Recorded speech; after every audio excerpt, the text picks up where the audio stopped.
బంజారాహిల్స్లో ఉన్న దాదాపు 300 గజాల లేకపోతే 300 గజాలని ఇంకంతకంటే పెద్దది ఒక ఇంద్రభవనం లాంటి 30 గదుల ఇల్లు ఎట్లొచ్చింది? మీరు చేసిన బిజినెస్ ఏందో చెప్పండి కదా. బ్యూటీ పార్లరా? హెయిర్ స్ట్రైట్నింగ్ చేస్తే, ఫేషియల్ చేస్తే ఇన్ని 100 కోట్లు 1000 కోట్ల రూపాయలు సంపాదించిరా?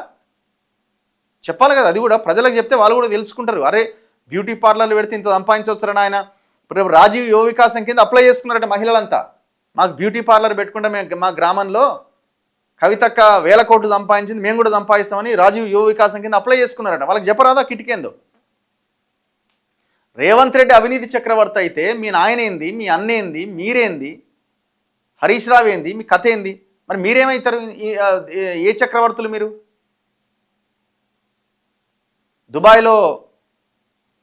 దుబాయ్లో విల్లాలు, దుబాయ్లో ఫ్లాట్లు, విదేశాల్లో రియల్ ఎస్టేట్ వ్యాపారాలు.